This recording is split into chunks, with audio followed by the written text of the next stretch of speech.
जो लोग जिस्म में बहुत ज़्यादा गर्मी महसूस करते हैं, ऐसा लगता है जिस्म बहुत ज़्यादा जल रहा है, जिस्म में तपिश महसूस करते हैं, जिस्म में गर्मी बढ़ने की वजह से हाथ पाँव में जलन महसूस होती है, पेशाब बहुत ज़्यादा पीला आता है जैसे साथ गाढ़ा मादा आ रहा हो।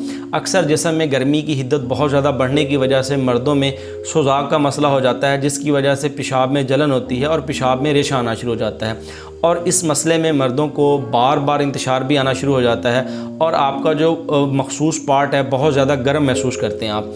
सबसे पहले आपको परहेज़ करनी होगी, तली हुई चीज़ों से आपको परहेज़ रखना होगा, तेज़ मिर्च मसाले वाली चीज़ों से आपको परहेज़ रखना होगा और इसके साथ साथ आपने चाय से परहेज़ रखना है, बोतलों से, कोल्ड ड्रिंक से परहेज़ रखना है। कोशिश करें कि फ़्रेश नेचुरल जूसेस का इस्तेमाल करें, सादा ग़िज़ा खाएँ।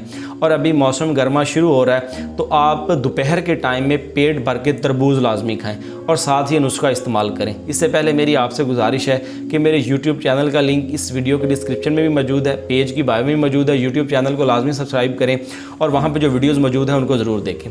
आपने तुखम रेहान लेना है और गूंद कतीरा लेनी है, दोनों आपने 50-50 ग्राम लेके इसका बारीक सफ़ूफ बना लेना है। सफ़ूफ बनाने के बाद आपने 100 ग्राम इसमें इसबगोल का छिलका डाल के इन तीनों को मिक्स कर लेना है। मिक्स करने के बाद रात को 2 गिलास पानी में 1 से 2 चम्मच ये डालने हैं, डाल के आप रात को रख देंगे। सुबह इसको अच्छी तरह से मिक्स करने के बाद मीठे के लिए आप इसमें गुड़ या मिश्री डाल सकते हैं। सुबह आपने ये 2 गिलास निहार मुँह इस्तेमाल करने हैं। इसके इस्तेमाल से आपका जितने भी ये मसाइल हैं ये ठीक हो जाएंगे और इसके साथ साथ अगर आपके मैदे में जलन होती है, एसिडिटी का मसला है, वो भी ठीक हो जाएगा और ये कब्ज़ को भी ठीक करेगा।